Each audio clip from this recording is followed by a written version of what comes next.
and good be talking to everybody. Thank you so much for joining. Anil, we're okay, right? We're good? Good to go? Yes, we're good. Fantastic. This is Monday, May 18th. Show number 30 is what I'm told by Anshuman, which is all props to Anil and Anshuman on this because of hanging in there with us. We want to welcome a special guest today, Damos Tech from Dynamic Technologies Communications. We will learn a lot about him and his company and his technology. Today, you remember, is Monday. So what do we have to do? Learn on Mondays, right? Learning Mondays. Where's so Anshuman? Anshuman is out actually today. He is doing some offline training, and so he had a conflict. So we have our executive director Anil stepping in to both the executive director and the presidency role. So, Learning Monday, we are going to have a conversation with Damos today. Okay. That said, we are also going to have we are going to start off our agenda with 5 minutes after the state of TiE, 5 minutes with Zina. She's going to weekend, man. I'm telling you, I ate horrible food, so we need all the help that we can get. I was sitting on a couch and typing, so everything wrong. All right. So, and then we are going to talk to Damos about his technology and data protection. We are small businesses, and one of the most important things in a small business is a good strategy for data storage and data protection, right? And Damos is an expert at that, and he's going to talk to us about it. So what say you? Ready for the show, Learning Monday? Cool. All right. First thing off, this time we follow protocol, and and it's off to Mr. Executive Director, who's also the president, Mr. Anil Ramaneni. Anil, how are you doing, my friend? Good, Ravi. Thank you. Hey, hello, everyone. Thank you for joining today's TiE SoCal Connect. It's 30th one, and it's a very good weekend. Had a great weekend. I hope you guys had the same thing. And it's rained in Cerritos. Hope it was raining. I heard from Dawal it was raining in Irvine too. So that's about it. And we have a pitching event coming up on Wednesday, and we have actually the board has selected 4 startups, and it's going to be at 4 p.m. on TiE SoCal Angels virtual pitch.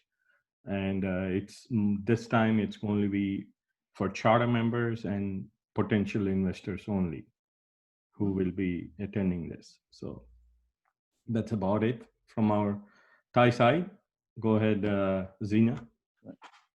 Hang on before Zina. 1 second, a couple of things here. We also have next week, Wednesday, right, Anil? We have Rashi leading up the women's event with Janice Herman, right? Yeah. So we are going to send out the details. When are those details coming out, Anil? Hope to be by Thursday. They should be going out, or tomorrow or Thursday. Yeah, let's get that out as soon as possible. I hope everybody can join that Wednesday, and that is going to be a 4 o'clock event. Wednesday keynote 4 o'clock event.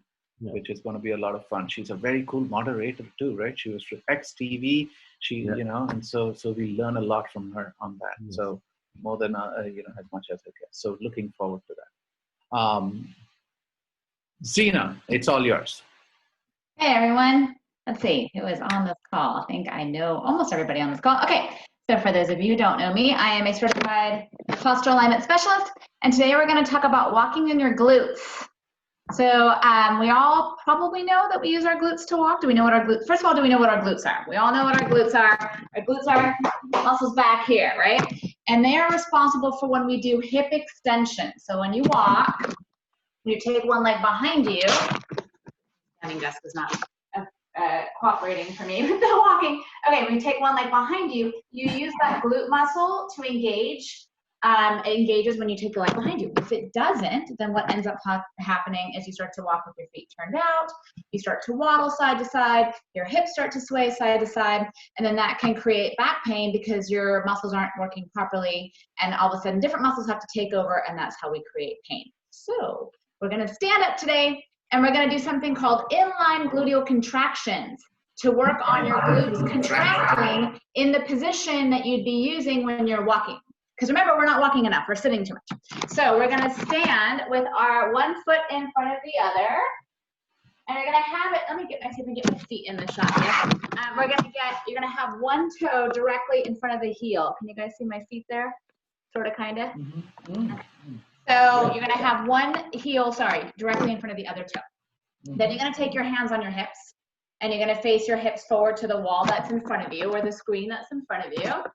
And then, this is the fun part, we get to squeeze both of our glutes and then release. Squeeze both of our glutes and then release. Squeeze and then release. Squeeze and then release. So as you do this, keep your hands on your hips. Maybe bring your hands down only because you don't want to be in bad posture here. So keep your hands on your hips, and it kind of helps open your shoulders. And try to squeeze both glutes and release at the same time. So you might notice that one glute might like, oh yeah, I can squeeze. And the other glute's like, yeah, no thank you, not so much, okay? And that's pretty normal. So do about a set of 20.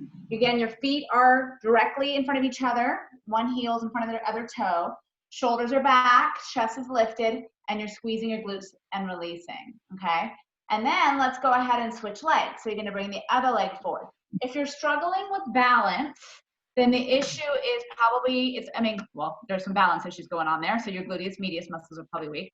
But you can take your hand on your desk or your wall next to you. Just try not to put it on the wall in front of you, because that will round your shoulders and bring your head forward. So just place your hand someplace nearby or on a chair next to you, and then you can continue squeeze and release, squeeze and release, squeeze and release. So now, does anyone feel that like one side harder than the other? You can type in chat or just unmute yourself and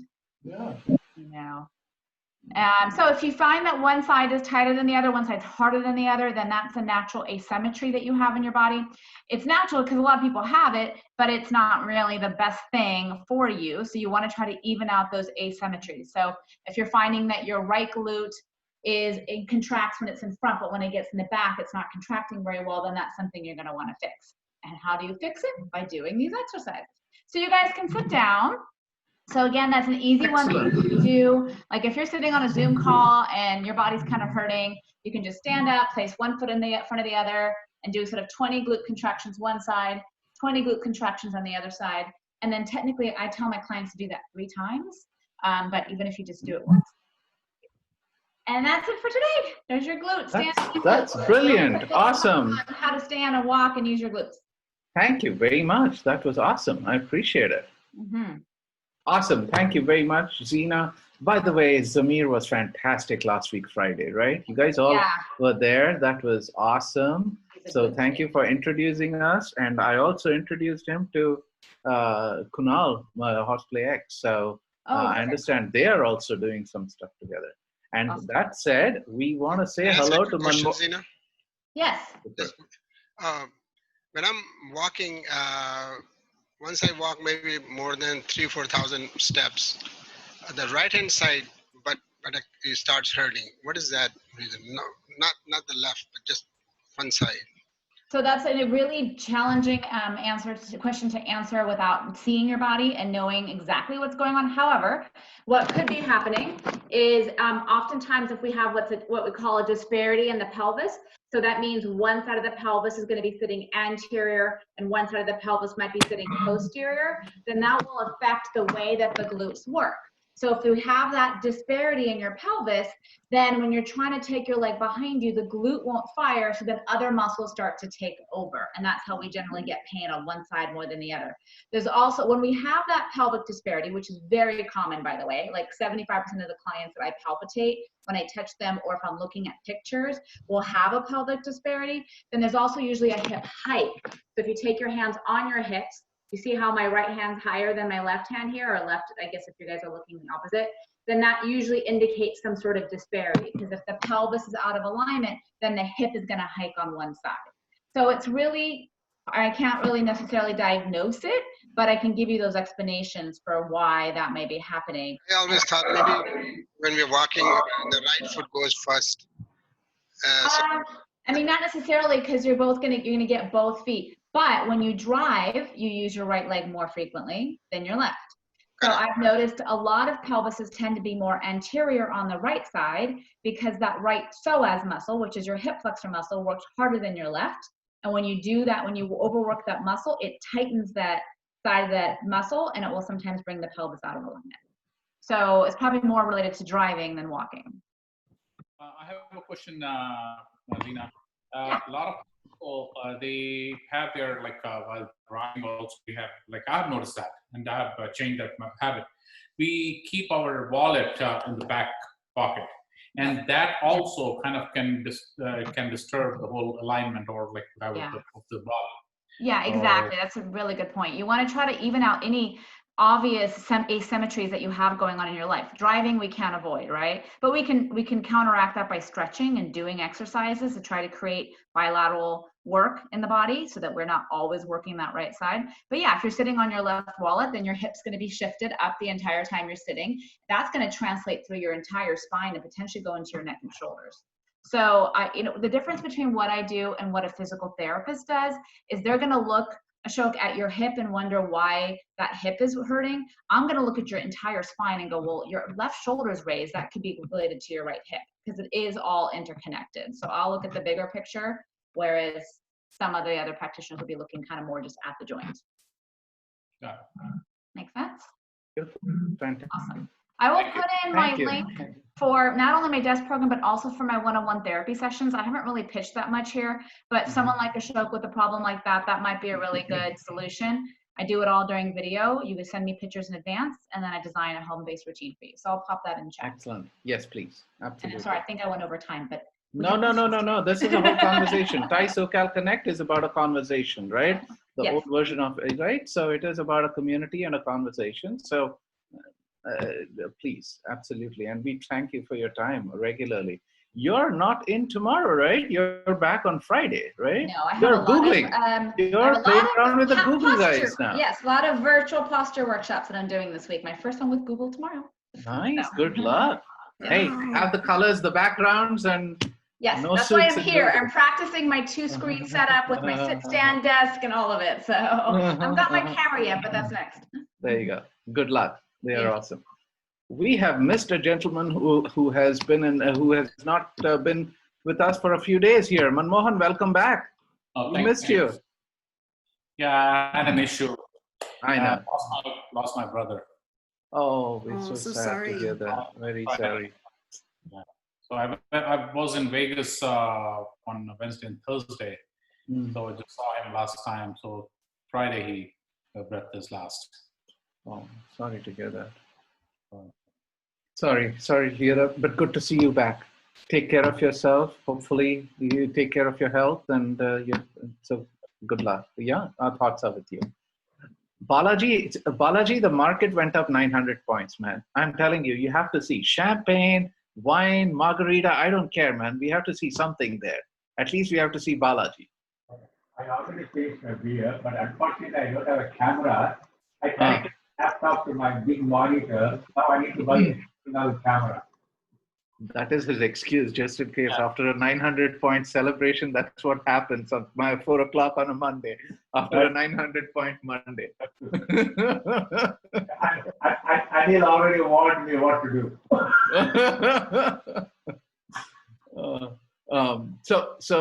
Just going around, I know we are a little over time here, but I'll just, Dhaval, doing well? Yeah. All good? Doing great. Excellent. Ashok, good to see you in Hawaii there. I'm just going around the gallery here. Can I say something? Yes, please go ahead. Absolutely. Open mic, sir.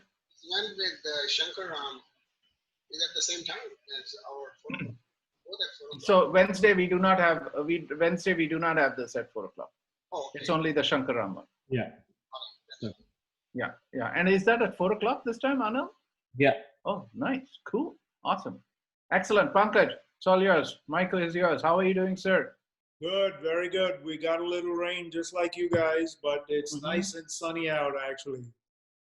I don't know, in Newport, when it rains, snails come out, man. I mean, my whole patio is filled with freaking a parade of snails. So hey, I have to go find the bug getter. Ravi, don't complain about snails. We have gopher snakes all over the yard. Uh-oh. No. Neeta, you doing good? Yes. All good? Awesome. Yes. And Anil, I love your background, man. I've told you so much. By the way, Neeta is going on a cruise using Disney Cruises, right? There you go. Pankaj, I have Go for it. Go for it. Open. Absolutely. I You have have a a copy. solution for those gophers and kind of rats also. If you throw mothballs around that area for a few days, they'll disappear. Oh, really? Okay. Thank you. Mothballs are the cheapest and the best way to get rid of any kind of those like rats or gophers and those. That work for squirrels? For about 10 days. You keep on throwing it has to be there for about a couple of weeks, those areas. Okay, good. How about squirrels? Will they scare away squirrels?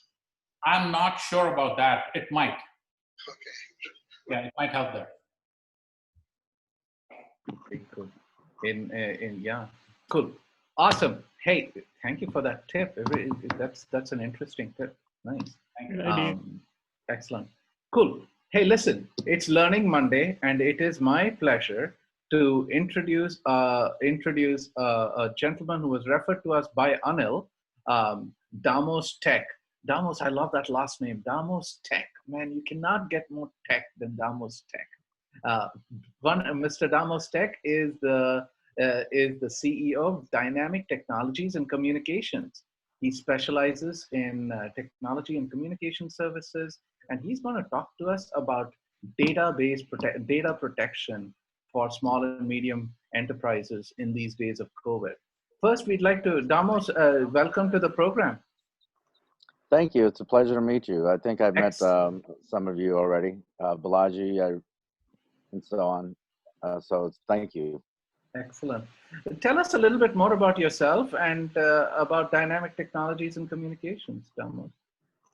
Okay, let me, what I wanted to make this something interactive. So yeah, ultimately, I'm going to show you a couple slides of what my company does, and then just kind of go through what most SMB companies, I would say, forget to do when it comes to securing their data and securing their operations, right? And go from there. And there's some inexpensive ways to deal with what you need to do for the just-in-case moments. And so that's what I'll cover. And please stop me along the way and go from there, okay? So let me share my screen.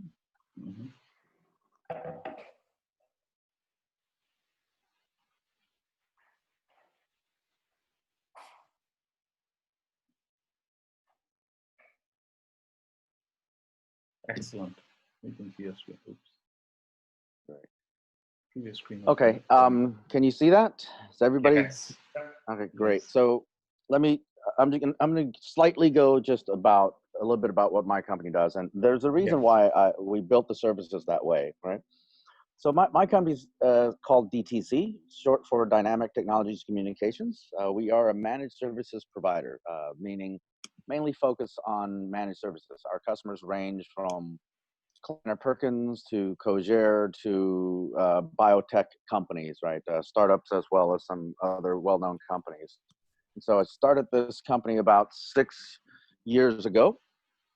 We've been growing ever since, and I find that a lot of, as we go through our customer and servicing our customers, we find that that there's a lot of things that people are missing, right? And we offer a solution that is more dedicated to the SMB as well as the large enterprise. Many of the services that larger enterprises have access to, because they have the financial resources to do so for their companies, it's much easier for them. But many of it are still needed for the SMB, but and different levels of the SMB, right? And so what we do, I'll go a little bit of I won't go through everything here. This is one of my typical slide decks that I share with you. So what type of managed services do we offer, right? And there's a reason why for each one of these things. And it kind of ranges all the way from the SMB all the way up to the large enterprise. My largest customer is, they're about a $13, $14 billion company. and we manage around 60 sites right, and so things like that. But my smallest customer really has 6 people, 5-6 people, right? And we want to make sure that they are secured and have all the things they need to make sure their operations are well put together and well managed, and allow them to focus on their business.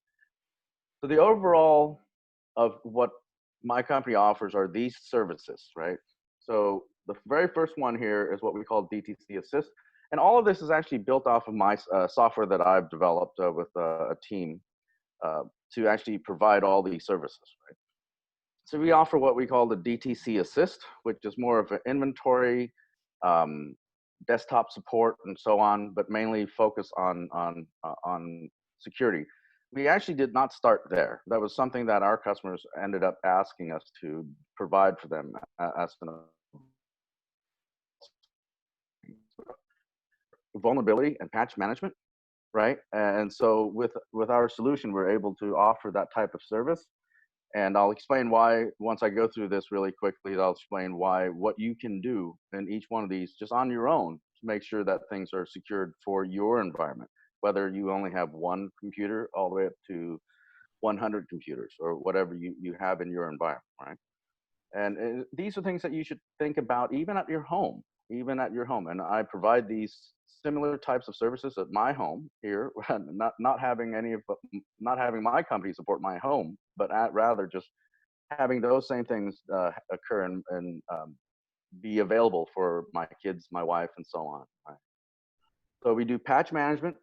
We have what we call Glass Eye. Glass Eye is a full managed detection and response. And what a managed detection and response is means that we're monitoring your environment, looking for anomalies where we actually then react to it and help resolve those security issues or whatever weird things that's happening on the network that you cannot see with your eyes, right?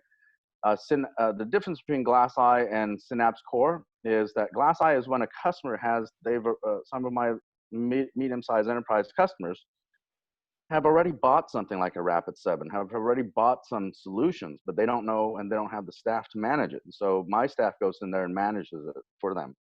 What we call the DTC Synapse Core, that is the complete offering of complete full offering from my company. It's using our own software to do everything from antivirus, cleanup, all those things, and active monitoring, all the patch management, everything that's really off of the software that my team has built, right?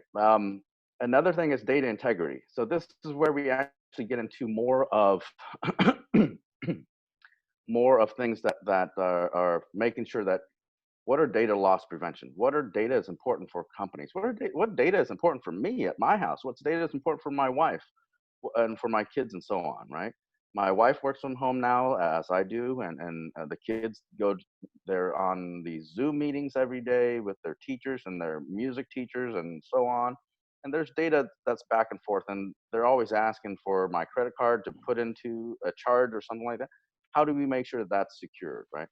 Then we have what we call a DTC Sys Hygiene, which is it's a software that actually does cleanup of your environment. Think of it like this, where every week I have somebody come and clean the house.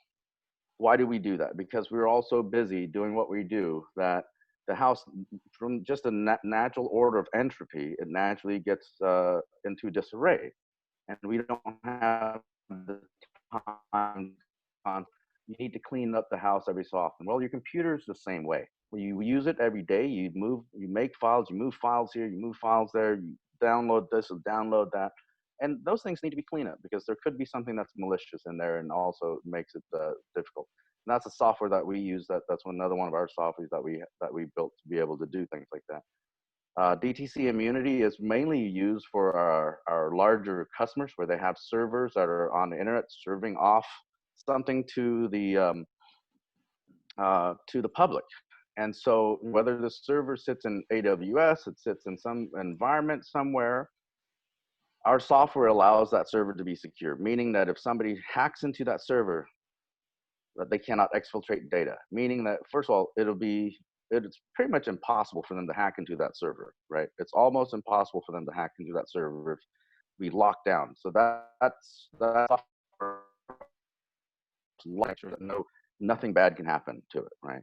And so that's what those are different services that DTC offers.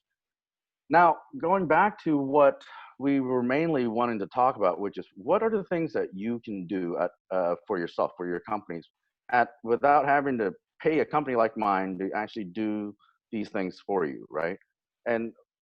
And we do, but for us also, by the way, we price it up based off of the user count, so that's why it's manageable for the SMB market as well, right? But one of the biggest things that you can do when it comes to data security and securing yourself and making sure, number one is make sure that you every week update we don't use a computer all the times. Make sure you keep up the patch updating, you know, that it becomes but it's to making sure that it plays such a big role in terms of it being able to help keep you secure. Every time, most people, when they say, oh, it's time to update, oh, they're going to postpone it. They're going to postpone something else. I need to update this and update that, right? Well, when you're talking about updates, there's multiple updates. There's updates of the operating system, which most of us are using Microsoft or Macs. Those need to be updated. Absolutely. Those are the biggest vulnerabilities. But just equally as big are the applications that we use, such as Adobe. Every one of us, I'm sure, has Adobe Reader. That is one of the most vulnerable applications in the market. Every time there's an update, you should be updating that as quickly as possible, right? So it's what we call third-party patch management, right? And these are things that you can easily do at home. These are things that you can easily do. And if you have a business and you cannot afford a company like mine to help, you can automate that. You can have somebody help you just you can go to these updates and you can tell it to automatically do it. And all you need to do is just leave it on for the weekend, tell it to run during the weekend. So that way you leave your computer on for the weekend for one night between Friday and Saturday, or Saturday and Sunday, have it update everything for you so that you know that by the time Monday comes, everything is clean for you. Not clean, but at least everything's updated and patched and so on for you. That way you know that you're going to the next week in a good position to make sure that nothing that are vulnerable on your system are needed. So it's really that simple.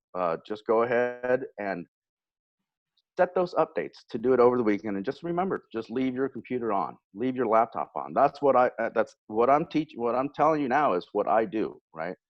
Every Sunday to Monday night around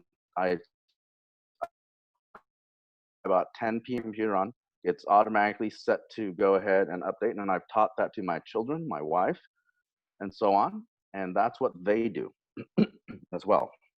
So that's one part, is to make sure that you have just patching of your systems all done up from that side, right? If you have 5, 10, 20 systems, it should be manageable. Even if you have a good working SMB company that's got 10, 20, 30, you should be able to do that. You can automate those things, you know. There are some issues that may arise here and there, but for the most part, that's how you should be running your patch management, right? It saves you money. You don't need to hire very, expensive companies to help you deal with that or anything as such. The next thing I would want to talk about is really what we call data integrity, right? For SMBs and for my company, we have a solution, as well as we have our own software that actually makes sure we do a couple things. One is making sure that we have backups. Make sure you have a backup. So and at the same time, let's talk about just backups first. When it comes to backups, it is critical that you do something like this. Again, for SMB, for a home use or whatever it is, I'm positive and I'm willing to bet money on the fact that every one of us at each one of our homes, everyone in our family has at least one computer and one phone. And if I'm saying something that's not true, you can say something here. No, you're very correct. You're very correct. And let At me least. ask you, yeah, and my youngest son's got like two different iPads. He's got a computer. He's got a laptop. He's got, you know, all kinds of things. Myself, you know, I just have one computer and my phone. But nonetheless, we have a lot of things at home that need backups, mainly our computers and our iPhones and so on. It is absolutely very easy to go out into like a Fry's or on eBay and buy what they call a NAS, a network um, storage, network access storage, right? It's very simple. These are things called QNAP. You can buy QNAP, and there's some basic configurations you can do on there. That whether I have a Macintosh, my wife has a Macintosh, my kids have Windows machines, and I have Samsung. My wife's got iPhones, and my kids have various types of other types of phones. So at home, I have a NAS that only cost me about $200-300, and I have probably 3-4 terabytes in there of hard drive space. I just let it run on the network home, and I set my computer up, my wife's computer up, all the kids' computer up to just go ahead. Whether it's Macintosh, you can link to it via the. Let me show you the really quick. You can link to it with timeshare, right? Yeah, yeah. Right. Time machine, right? You can do with a time machine. Windows does the same thing. You can actually have it set up to back up all the way to that every time. You have no idea how many times that has saved my, you know, being the fact that I'm in this field, I've become the IT support for every one of my family members, including my parents and so on. And so since I've done this for them, I've never since had to help them out with IT support for personal, right? So you can do the same thing with your small business. Buy a $200-300 NAS, stick it in there, configure your systems, all your laptops and desktops to automatically back up to that. And all it does is roll over, meaning you don't need to always look at it. But I'm willing to venture that every single one of us on this call has had our computer die at the most inopportune time once or twice in our lifetime. When we're working on a nice big business deal or something like that, all of a sudden everything dies because of malware, because of whatever it is. And we're rushing to move around and try to get things, and you lose so much data. I will tell you that ever since I put that stuff into my house, and I have some friends with some small businesses, I helped them do that, right? They have not lost any data. Yes, their computer would go down because of some malware or whatever it is. All they need to do is go back to that NAS, click a button, wait for about 30 minutes or an hour, reverts back, and they're back up and running. It saves you so much time. So the backup is so very important. Please do your patch management, and please do your backups. Those are critical for what you do. I was watching, I'm sure everyone here, I believe it was Zena, who, you know, she's now doing a lot of these things where, from what I can tell, that Zena's planning to do all of these Google Meet things. Well, what happens if her computer dies in the middle of it? For her, she could lose 1 day or 2 days of that could be very important to her. Where if she had this a little NAS that she could just spend $200-300 on, and if anything happens within 30 minutes, she'll be back up and running and ready to go on, right? Rather than losing a whole day or 2 or 3 or a week, whatever it could possibly take. So that's how important those things are. The other part is really about securing your data, right? There are many ways to secure your data in terms of what do you do. So I built these softwares to help smaller, you know, small businesses and small enterprises and larger companies be able to do things, we call this hygiene and so on, data integrity and so on. So I built software to actually be able to do all of that. Now, what can we do from securing your data and so on? There's some very critical things that you need to do, and the number one thing I've already talked to you about when it comes to securing your data, it's really patch management, right? And if you have backup, when the fact that we all own small businesses or something, and if you don't own a small business, I apologize. I don't mean to offend you. It's you know, I don't mean to offend you if your business is bigger, and I hope it is. I hope we all grow to bigger and bigger size companies, right? But along the way, it's very simple to do patch management and backup. And as you can tell from what I've just told you, it does not cost any real big spend, right? It should be total, just time from you, and maybe two, three, let's say $500. You have complete backups of everything. Securing when it comes to securing your data, make sure that patch management. Did you know that if you do patch management correctly, if you patch things up correctly, let's say once every week, like what I do, I can promise you, I do not have an antivirus running on my computer, and I have not yet had a virus in the last 10 years, just from doing these things. Those two things I've told you, right? It's because of that, right? And a lot of people say, oh, patch management, let me postpone this a week later. Well, the bad guys already know. The moment the companies come out with it, the bad guys already know about it. So try to keep yourself safe from that perspective, right? In terms of when it comes to data security, those are the main parts of it. When it comes to once your company has grown to the next level, that's typically where you need more of data security, in terms of, I need to secure this type of data here, I need to secure this type of data there. So there's a couple things that go along with that. But before I go into that, I want to focus on one more thing. I built a software called the Sys Hygiene, which does cleanups, right? There are some freeware software that's out there that are actually pretty good, and you should have these freeware software on your computer. Okay. Number one, they don't go as detailed of a cleaning as my software does, but nonetheless, it's still very good, right? It's called Malwarebytes. It's free. Put it on your computer, automate it to run once a week or once a month at least. And that's what Malwarebytes does. It cleans up your computer from what it knows to be ransomware or sleeping ransomware or malware, or what it knows to be, right? So those three things, again, those are three things I want you to get out of this, is that keep up your patch management, do your backup, download Malwarebytes, and have it automatically run every week or every 2 weeks. And you're better off than most companies if you can just do those three things, right? Any questions so far? That's absolutely brilliant. Actually, Pankaj does have, this is very helpful. I don't want to interrupt your talk, but there was Pankaj does have a question here. Does the internet connection matter for NAS? My answer, I think, is no. No. Right? Because it's that NAS native, at your right? house. Yeah, right. It's like a leave tower. that It's NAS like a terabyte tower. Go ahead. Yeah. Go ahead. Sorry. No, you're absolutely right. It's the size of like your fist or two of your fists, right? Put it in somewhere, connect it to your network, put it somewhere in a corner or somewhere, let it, put flowers around it so you don't have to look at it. I sit down in my garage, hidden in a way.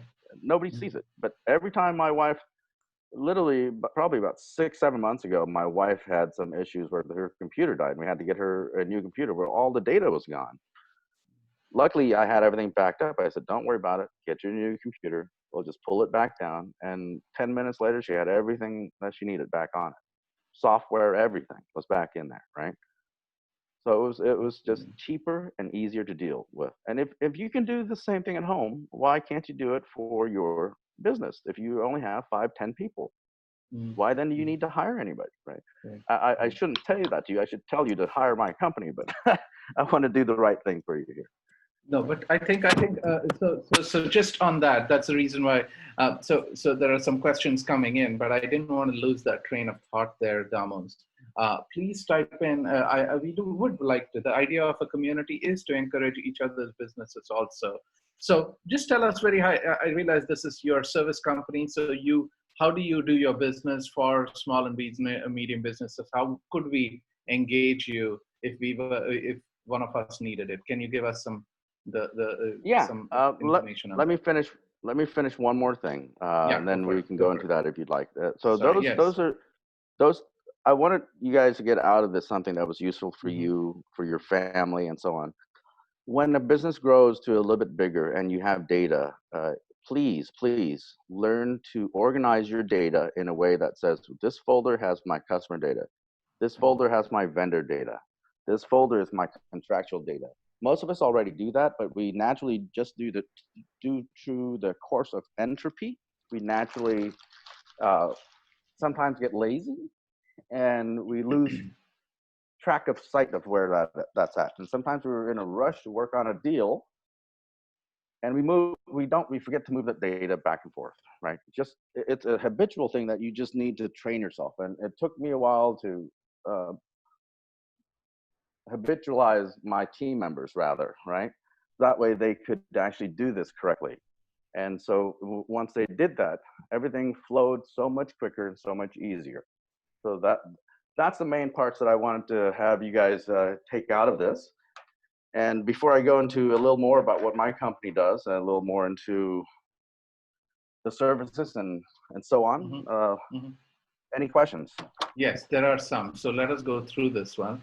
So I'm assuming that acronym that you were speaking about, Network Systems, NAS, right? That's correct. Okay, because Manmohan had asked, Manmohan, one of our guests here, says, those are wonderful tips for a non-techie like me. Can you please tell the terms on the chat? So NAS is Network Access System, I think. They're essentially storage devices. Storage. Yes. Correct. Right? Yes. Dhaval here, guys step in. This is not a formal conversation, but I'm just going through the chat out here. Just get yourself off mute and. Right. There you go. Don't bite, I promise you. You wanted to talk about your faster router there? Yeah, so just for NAS, to Pankaj's question, I think it doesn't matter what kind of internet connection you have, but I think it is helpful if you have a fast router because you are going through your router from your computer to your NAS, right? I think your network, you're actually hardwired into it, not even Ethernet. You don't need a fast internet connection. It's fine. Think of it like this. The fastest that your computer can write in between the components is dependent upon the clocking of the CPU of the bus speed, and that's typically about 333 megahertz per second, right? And even if you get the latest one, it's about 666 megahertz per second onto your hard drive. So you're still limited to that anyways. Most wireless routers you can buy from Fry's Electronics or anywhere else can do 100 megs on the wireless at home, and you don't need the internet. It's got nothing to do with the internet. This is locally to you. So when you're at home, you're working from home, your computer sees that NAS is available, and it just does the backups automatically for you. So does that answer your question? So go ahead, Dhaval. Yeah, I think it does. I think I was maybe overthinking it with other devices using the router for internet or for other things. But if you're backing up, let's say in the middle of the night, and you're going through the router, it really shouldn't matter. So I think I was probably just overthinking it. Yeah. Demos, this is Pankaj. What other criteria should you use to select a NAS? Your NAS, I've gone through being a tech person and a person that loves trinkets and things like that. I've played with so many different kinds. To be honest, I buy the cheapest one out there right nowadays. I just buy the QNAP, QNAP, right? And you can buy whatever's at Fry's, as long as it's a NAS. Just make sure you have the disk space to what you want to cover. And the way you calculate disk space is not okay. It's not as though that you have 1 terabyte of hard drive on your computer. Your wife's got 1 terabyte, and overall you have 10 different computers. You need 10 terabytes? No, you don't.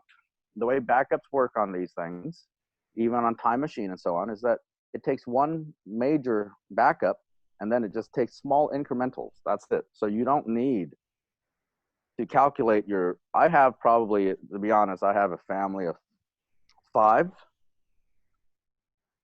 We probably have 10 to 20 computers at home, honestly, not including iPhones and iPads and all the other stuff.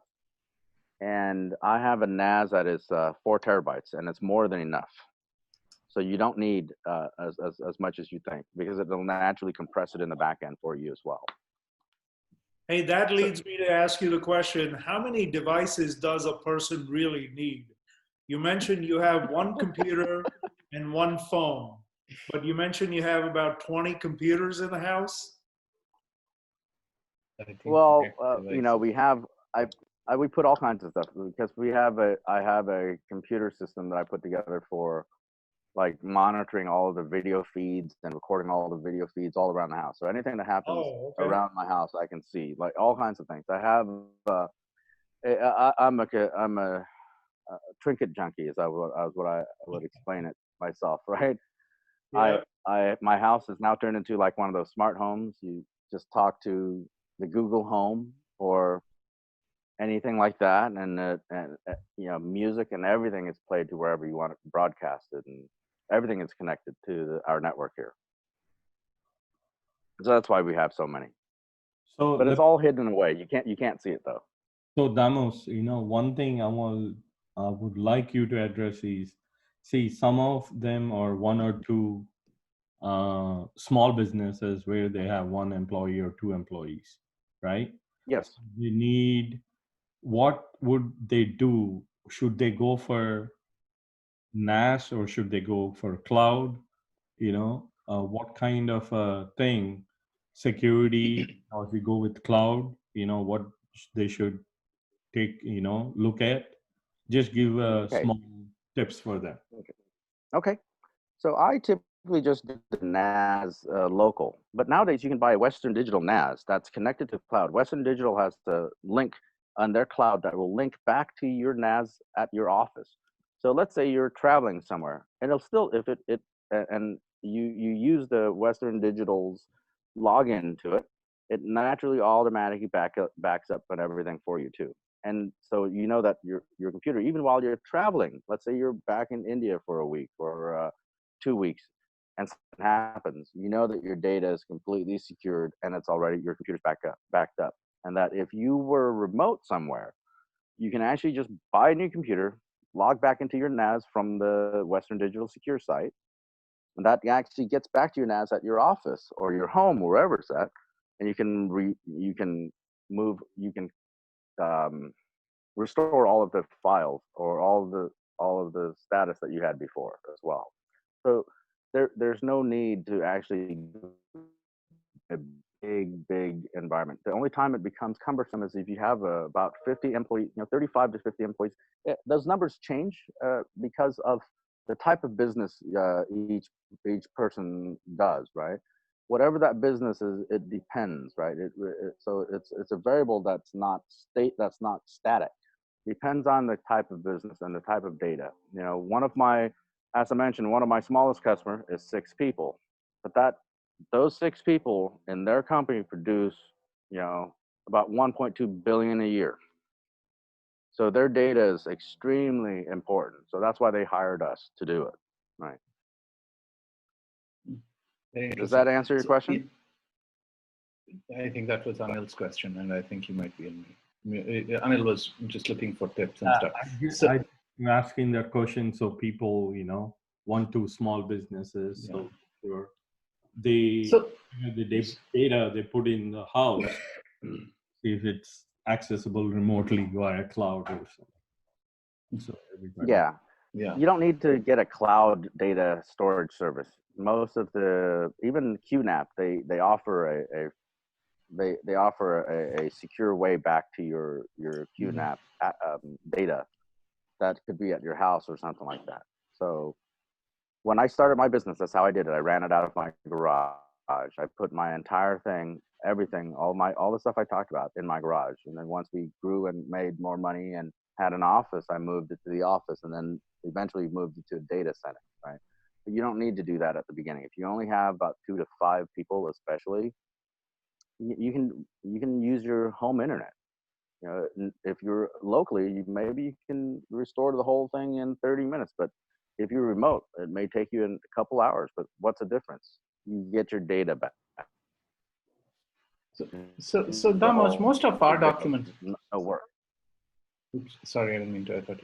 Hey, Damos, most of our documents are in Microsoft Word, PowerPoint, Microsoft Office products, and they give us a terabyte of data for backup.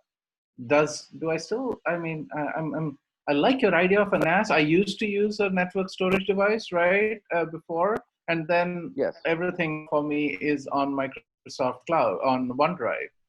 Is that a good strategy? I still go back to my good old hard drive, man. I mean, It what is a are good. your thoughts? It is a good strategy. It's fine. It's just making sure that you secure it. I'm one of those people who are naturally paranoid, and I'd like to have control over my data, not have somebody else control my data. Right. And so it depends on what you feel comfortable. Most people use OneDrive. In fact, 80% of my customers are on in my, but we have to go in there and reset and reconfigure all of the security stuff, all the security settings for them. Because Microsoft by nature leaves everything open. Google and everybody else by nature leaves everything open. Right. I'll give you an example. Box.com by nature has everything open. I won't tell you. I was just surfing the internet, just doing. I used to train the 3-letter agency people, some of them, on how to hack. I'm what they call an ethical white hat hacker. And so we were just in. I was teaching this one class, and we were just surfing around. And said, okay, query some of these things, just for fun. We found things that we should not have found. Let's put it this way: because of that one day, my entire class has Elton John's bank account number. Right? We have his personal cell phone number. There are things we should not, but guess what? That was on box.com. So are they securing your data? No, right? Microsoft is the same way. You have to just configure it. That's why I trust the data in my environment. I have full control over it, right? Because the settings, they may make it easy for you to do business, but the settings by nature, the default settings are very open. And, I have pictures of Elton John, Beyonce, and some of the country music stars. We have things on them that we should not, just because their team probably stored it on box.com and said, oh, that's good enough. And it's not. Good point. Very good point. Fries, here I come. 1 terabyte. I'm looking for a couple of terabytes for $200. I'm looking. Yeah, for about you can get about 4 terabytes for about $200. Yeah, nowadays, right? Wow, man, that's incredible. I had a drive which my first USB stick. I like memory. I used to monitor how these things got up in memory. So I got a gigabyte for about 200. This is 10 years back or something like that. So I then got a terabyte for, you're right, about the last time I bought it, about $175 or something like that. So yeah, I'm going to buy a big tower today. Good one. Thanks for it. I didn't mean to have the conversation. Any other questions out here? But storage you bring up such good points: patching, loss prevention, and cleanup. 3 tips. Lovely, lovely tips. I'm looking around for any other questions. Did anybody have any other questions here? No, but really appreciate your Yeah, it's very, very helpful. Very helpful. Very so helpful. tell us about how to engage you, and how do we get you to help us out on business? So for us, we are security managed security services mainly.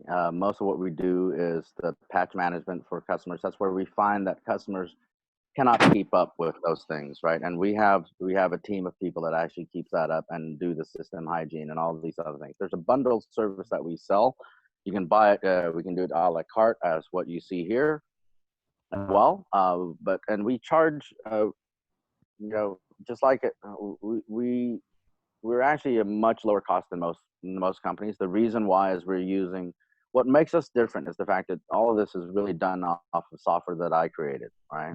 I've been in the industry for over 25 plus years, and I don't know how that's possible when I'm only 22, but I'm sticking to that story.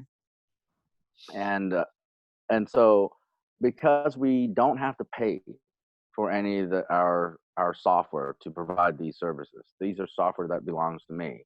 We're able to sell our services at a much lower cost. So, for example, one of our customers, it's about 3 different sites with about 20 people per site, 60 people.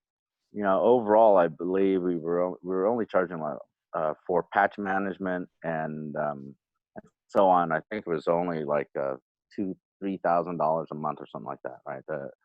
And this is what allows us to be able to still make money and yet provide managed services or security services for the SMB market, right?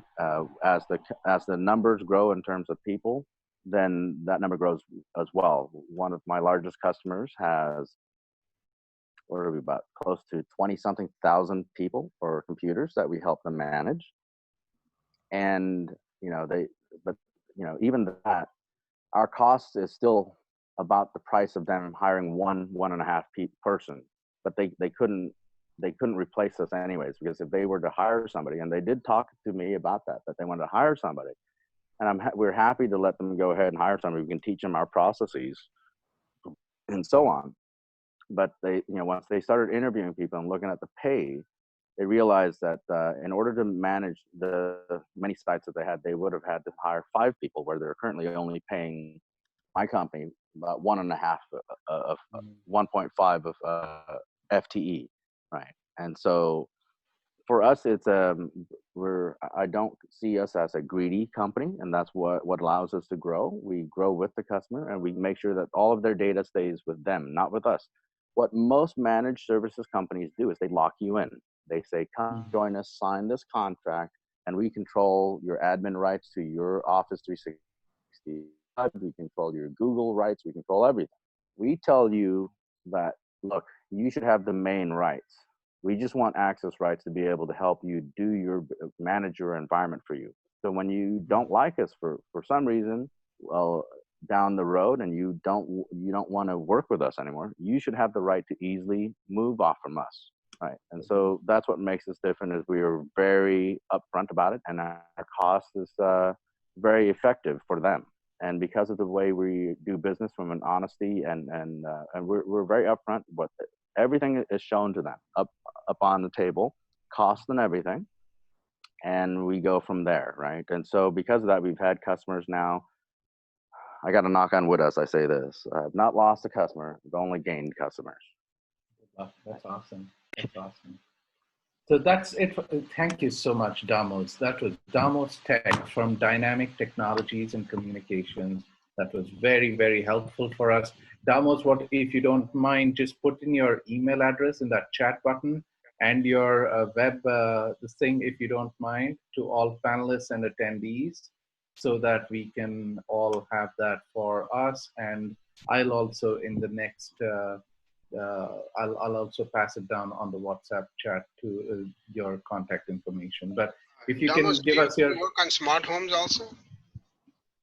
Like setting up internet or television control, music control on smart homes? No, I just do that for my house. Our business is really only for just for to manage help them manage their IT and data for their businesses. One of Kleiner Perkins, in fact, we did it twice just to help them out. The COO and CEO of Kleiner Perkins asked us to do it at their house, right? And so we said, sure, we'll help them set it up. But honestly, they paid a pretty penny to have me ship my guys out there. We just, Ashok, if you need any help, I'm happy to help guide you and kind of show you what the things I've learned when I was building my smart home, right? I'll show you the cheaper way to do things and an easier way to do it. Okay. Well, thank you for your offer. Appreciate it. Yeah. I have set up 3 homes right now, my old house and my new house and my sister's house in San Francisco, with smart garage door opener, everything. And it's really, really, really, really cool. I just got a Sonos system, and I'm telling you, somehow that's a pretty cool thing to do. So yeah. Hey, yeah, I have a Sonos system in every room outside as well. Yeah, right? It's brilliant, man. It's awesome. And they now have this new app. That update also is really, really good. So I really am a big fan of Sonos. So I'm glad you are. I'm glad. No, Sonos makes great stuff. Yeah. Damos, thank you very much. We are looking forward to having you back whenever you can. Please join us. Don't be a stranger. This was very, very helpful. Learning Mondays is the day we want to learn, and you can see from the type of questions that you have that we are all learning about this, and Actually, Manmohan, before I let you go, Manmohan has another question here. Sorry. How do you consolidate duplicate files scattered around different computers? That's a tough one. Manmohan, you can send me an email. There's a free application you can use. I'll find it for you. I forgot the name of it. And it will it'll consolidate your duplicate apps. What it does is it'll compare the differences first before it actually asks you to delete it, and so on. Right. Okay, cool. I'll probably send you that email. Do you have your email address? We'll send that to you. I'll put that right now. Hang on 1 second. Let me just find that and get that to you in 1 minute on that chat button. Hang on 1 sec. I put it onto the chat already. My did? email. Okay. Yes. Oh, you Okay, did? that's good. I don't see that. It will probably appear, but this is what his email address is, by the way. Yeah, I'm sorry. I actually did a private chat. I didn't mean to do that. That's okay. Not a big deal. I just put it up. Damos at dtechcom.net, correct? Yes. Yes. Excellent. Damos, you'll be in touch. We'll add you to our WhatsApp group also. So thank you so much. I appreciate it. This is fantastic. Okay.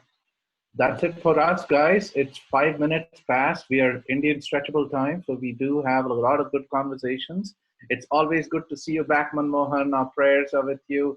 Sanjay, welcome back. We have not seen you for a long time, so thank you for joining us today. I was patiently listening, so thank you, guys. Yes. Hey, thank you. It's always good to see you back, Sanjay, so you're welcome anytime. Balaji, go for the markets, man. I'm telling you, we need those markets roaring, and we'll see you next time with a bottle of champagne again. Okay. Okay, guys. Hey, Anil, special thank you for managing all the back end here, man. Thank you. We'll try to be back tomorrow with Innovation Tuesday. So Dhawal and I will be discussing that. Okay. Cool. Adios. Thank you. Bye. Bye. Bye-bye.